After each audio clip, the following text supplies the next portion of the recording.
হ্যাঁ, না বলুন না আইন সম্মেলনের একজন বিশেষ সদস্য। কালকে 12টা 45 অবধি পড়াশোনা করছিল ঘরে, তারপর ও চান করতে যায়। চান করার সময় হঠাৎ দেখা একটা গো গো আওয়াজ উঠছে। তারপরে ওর মা জেঠিমা ছুটে যায়। জেঠিমা বুঝতে পারে যে সিরিয়াস কিছু। তারপরে দেখলো একটু পরেই ওর ঠোঁটগুলো একদম সাদা হয়ে গেল। খুব তাড়াতাড়ি হসপিটালে নিয়ে যায়। হসপিটাল 10 মিনিটের মধ্যেই চলে গেছিলো। খুব মানে বাঁচার হলে বাঁচতো, কিন্তু সেটা ছিল না।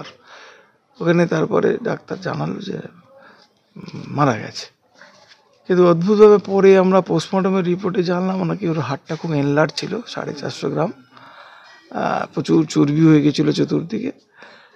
ওইটা যে পড়েছে, ও ডাক্তাররা বলেছে যে না, ওর ওই ম্যাসিভ হার্ট অ্যাটাক হয়েই মারা যাওয়ার পর পড়েছে বাথরুমে, এটা আমরা জানতে পারি।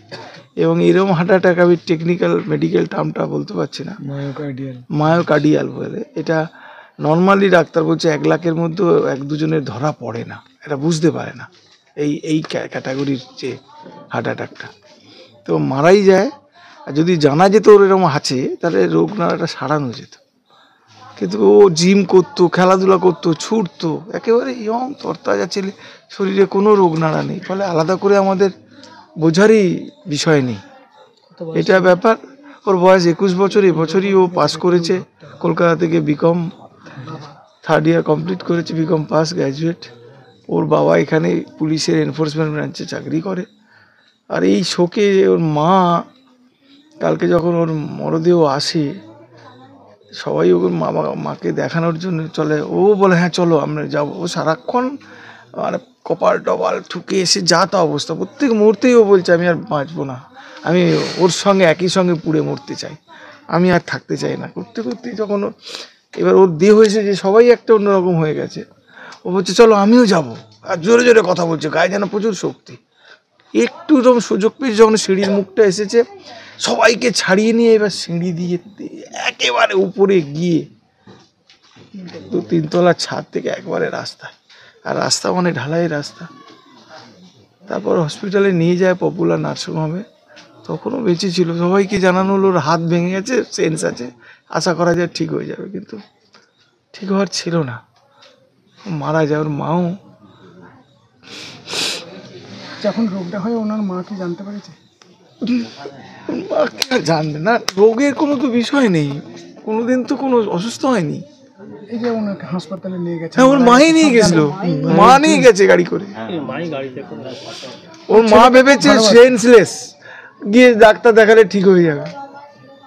মারা গেছে, ওর মা বুঝতে পারছে না। ছেলের শোকে, হ্যাঁ এইরকম আমরা জানি না কোথাও আপনারা শুনেছেন যে মা তার ছেলের জন্য মরেই গেল, জীবন দান করে দিল। আমার তো জানা নেই, আমার জীবনে এরকম ঘটনা কোনোদিন ফেস করি। আমার নাম মানস বৈদ্য। কে হন আপনি? ওর কাকা হয়, ছোট কাকা। আমি টেকনিক্যাল টার্মটা মায়োপিয়া কি হার্ট বলছি, হ্যাঁ ডাক্তার যেটা বললো যে এটা হলে নর্মালি স্পট ডিউটি হয়ে যায় ওর। মানে কাল 12টা 45 অব্দি ও হোয়াটসঅ্যাপে লাইভ, মানে হোয়াটসঅ্যাপ করে। এবার ওর মা বলেছে 45 থেকে 50-এর মধ্যে ঘটাতে ঘটে, যেটুকু সময় লাগে, যতটুকু মানে বাঁচার হলো এতেই বাঁচতে পারতো। এত ফাস্ট গাড়িও এসেছে একটা, তাকে ধরে নিয়ে বেরিয়ে গেছে। সে বুঝেছিল, আসলে বলেনি, বলে ইমিডিয়েট নিয়ে যেতে হসপিটালে। এটা হার্ট অ্যাটাক, এটা হচ্ছে ওরা, এটা 250 গ্রাম থাকা উচিত, 200 থেকে 250 গ্রাম, সেটা 450 গ্রাম সাইজ। চতুর্দিকে চর্বি, লাংসে না হার্টে, হার্টটা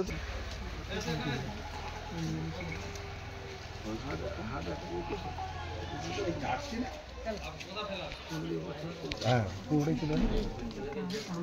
আজকে সেটাও দিয়ে দিন যে ওই চিন্তিকে একটা পার্টি করে মারা যায়।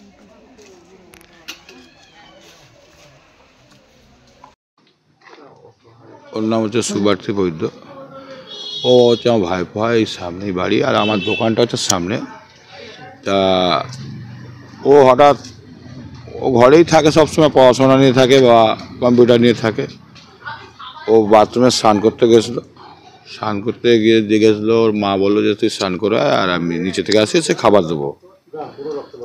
তা হঠাৎ আমি দেখলাম যে ওর মা চেঁচামেচি করছে। তখন আমি দোকানে ছিলাম, দোকান থেকে ছুটে গেলাম, গিয়ে দেখলাম যে ওকে চাগিয়ে নিয়ে যাওয়া হচ্ছে। ওর এমনি বাথরুম থেকে ও পড়ে গেছে, পড়ে গিয়ে মাথায় কোনো ফ্র্যাকচার নেই, কিছু নেই। আমরা ভাবলাম যে হয়তো ইলেকট্রিক লেগেছে, কিন্তু সেই ইলেকট্রিক লাগে না।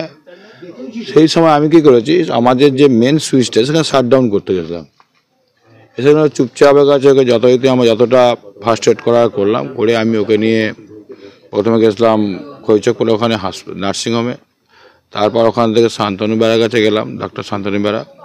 শান্তনু বেড়া বললেন যে উনি হাসপাতালে নিয়ে যাওয়ার জন্য। হাসপাতালে নিয়ে এলাম, নিয়ে 3-4 জন ডাক্তার, নিশান্তদেব ঘটক এবং ওখানকার যিনি ডাক্তার ছিলেন প্রত্যেকেই ট্রিটমেন্ট করলেন। কিছুক্ষণ পর বললেন যে উনি মারা গেছে আর কি। সমস্যা বলতে ওনার ওই হার্টটা একটু বেড়ে গেছিলো, যেটা সাধারণ মানুষের 250 গ্রাম থাকার কথা, ওর ফ্যাট জমে গেছিলো, গিয়ে প্রায় 400 গ্রাম, প্রায় 400 গ্রাম বলছে, সেটা পোস্টমর্টম রিপোর্টে আমরা জানতে পেরেছি। তারপরে তো আমি তো মোটামুটি ওখানে পোস্টমর্টমেই ছিলাম। ওনার মাকে আমি, আমার এখানে একটা গাড়ি গেছিলো, সেই গাড়িতে পাঠিয়ে দিয়েছিলাম বাড়িতে, ও আত্মীয় স্বজন ছিল। আমি যখন আমার ভাই বোটাকে নিয়ে এলাম, আমি বললাম যে মাটাকে লক্ষ্য রাখ, কারো কেউ না কিছু করতে পারে বা ওরা পালিয়ে যায়, কারণ ওর যা টেন্ডেন্সি ছিল সেখানে হাসপাতালে, ওখানেই কিছুটা করে ফেলবে এরকম মনে হচ্ছিল, যে আমি সুইসাইড করব বা আমাকে ছেড়ে দেবো, আমি ছেলের কাছে যাব। তা আমি বলছি ওকে গার্ড দিয়ে রাখবি। তারপর আমি যখন ভাইপোর কাছে নিচে ছিলাম, শুনলাম যে ওর মা সিঁড়ি দিয়ে ছুটে গিয়ে ছেলেকে দেখতে আসার সময় সিঁড়ি দিয়ে এসে ও উপর দিয়ে উঠে গিয়ে ওই দোতলার ছাদ থেকে নিচে পড়েছে, এই পজিশন। মাকে নিয়ে যাওয়া হলো সঙ্গে সঙ্গে, কিছুক্ষণ পরে মা মারা গেছে, সেটা আমাকে রাত্রে কেউ শোনায় না। সকাল 8টায় আমি জানতে পারলাম যে আমার বৌদিও মারা গেছে। ছেলের শোকে কোনো কিচ্ছু নেই। ছেলে অন্তঃপ্রাণ, ছেলে যা বলবে সেটাই, এবং ছেলে ছাড়া কিছু জানতো না। কখনোই কিছু হয় না, কখনোই কিছু হয় না, জানতে আমরা পাই না। আমি সবসময় ওর সামনে থাকি দোকানে, যা সমস্যা হয় আমাকেই জানায় মোটামুটি, কারণ বাবা চলে যায় সার্ভিসে। এবার আমি থাকি পাড়ার মধ্যে, যখন যা কিছু হয় ও মোটামুটি আমাকে জানার চেষ্টা করে। পেটে যন্ত্রণা হবে, মৃত্যুন কাকা এই হয়েছে সেই হয়েছে, আমি চেষ্টা করি যতটা আমার দ্বারা সম্ভব। কখনো আগে এরকম কিছু বোঝা যায় না। আমার নাম মৃত্যুঞ্জয় ঘটক। আমি কি বলবো, কাকা।